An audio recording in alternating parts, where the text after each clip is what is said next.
السلام علیکم۔ تو یہاں پہ جو ہے ہم لوگوں کے معلم جبہ کے راستے میں، یعنی ہم لوگ جو ہے وہ نکلے تھے معلم جبہ کے لیے، اور راستے میں جو ہے وہ بہت زیادہ، جیسے کہ میں نے آپ کو ہر بلاگ میں یہی بتایا کہ بارش جو ہے وہ مسلسل تیز یعنی بڑھتی جا رہی تھی، ختم ہونے کا نام نہیں لے رہی تھی۔ اور بارش کی وجہ سے جو ہے پہلے تو بہت زیادہ مزہ بھی آ رہا تھا، اس کے بعد جو بارش کی وجہ سے بہت زیادہ ڈسٹربنس ہو رہی تھی، راستے خراب ہو رہے تھے، ٹریفک بھی جیم ہو گئی تھی، اور یعنی گھومنے پھرنے میں بہت زیادہ مشکل آ رہی تھی، کیونکہ ویسے ہی وہاں اتنی ٹھنڈ تھی، اس کے علاوہ بارش کے ساتھ ساتھ جو ہے نا وہ بہت زیادہ ٹھنڈ بڑھتی جا رہی تھی۔ اور معلم جبہ کا راستہ ویسے ہی بہت زیادہ خطرناک ہے، یعنی اونچائی پہ ہے تو بہت زیادہ ٹائم لگتا ہے، اوپر جانے میں بھی تو راستے ویسے ہی بہت زیادہ خراب تھے، نیچے دیکھتی ہی بہت زیادہ خوف آ رہا تھا مجھے، کیونکہ مجھے جو ہے وہ ہے ہائٹ فوبیا۔ اس کے باوجود بھی میں نے کہا کہ نہیں بھائی، میں نے جانا ہے۔ یہاں پہ ہم جو ہے فائنلی تھوڑی دیر میں، اچھا وہ جو گول سرکل ہوتا ہے معلم جبہ کا، کہ ہاں بس اب پہنچنے والے، یعنی ہمیں کوئی 1 سے 2 گھنٹے لگ گئے، مجھے یہی لگ رہا تھا کہ بس اب پہنچیں گے، کیونکہ معلم جبہ میں ہم لوگوں کو اس کی پہاڑ کی چوٹی تک پہنچنا ہوتا ہے نا، تو مجھے یہی لگ رہا تھا تھوڑی دیر میں کہ بس اب پہنچنے والے ہیں، بس اب پہنچنے والے ہیں، بس اب پہنچنے والے ہیں، اب آخری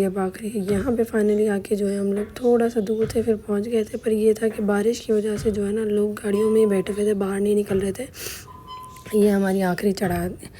بولتے ہیں نا چڑھاؤ تھا، اس کے بعد جو ہے لوگ زیادہ تر گاڑیوں میں بیٹھے ہوئے تھے، کیونکہ بارش بہت زیادہ تیز ہو رہی تھی، اور بارش کی وجہ سے ٹھنڈ بھی بہت زیادہ ہوتی ہے، اور مجھے ویسے بھی بہت زیادہ نا ٹھنڈ لگتی ہے۔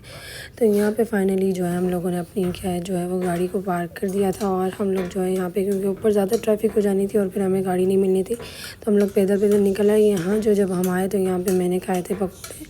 پکوڑے کھانے سے جو ہے میری طبیعت اتنی زیادہ خراب ہو گئی، یعنی انتہا والی میری طبیعت خراب ہو گئی۔ اس وقت میں نے بہت شوق سے کھایا، گرم گرم پکوڑے کھانے میں مزہ آیا، گرم گرم پکوڑے،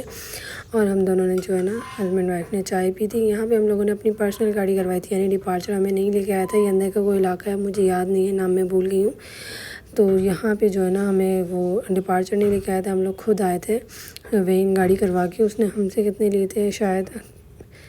4000 روپے لیے تھے، اور یہ راستہ بہت زیادہ خطرناک تھا، یعنی ذرا سی گاڑی جو ہے وہ انبیلنس ہوئی اور ہم لوگ جو ہے نیچے گرے۔ پیچھے آپ دیکھ سکتے ہیں کہ پکوڑے کی دکان ہے، اور یہاں پہ کوئی مطلب سوائے اس جگہ کے یہاں پہ کوئی راستہ ہی نہیں تھا نا کھڑے ہونے کا، بہت زیادہ خطرناک راستہ تھا۔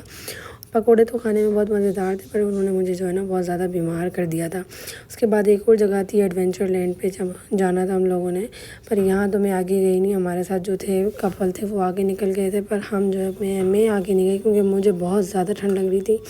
اور بارش بھی بہت زیادہ ہو رہی تھی، جس کی وجہ سے بہت زیادہ گیلے ہو رہے تھے۔ پھر ہم لوگ جو ہے نکل پڑے اپنے روم کے لیے۔ یہ جو تھا ہمارا روم تھا معلم جبہ والا، یعنی سوات میں جو ہمارا روم تھا وہ یہ تھا۔ اس کے بعد جو ہے ہمیں صرف نائٹ اسٹے کرنے کے بعد جو وہ ہمیں نکلنا تھا کل کلام کے لیے۔ یہ واش روم یعنی ہم نے سارا بنا لیا تھا، تو ملتے ہیں انشاءاللہ نیکسٹ بلاگ میں کلام میں۔ اللہ حافظ۔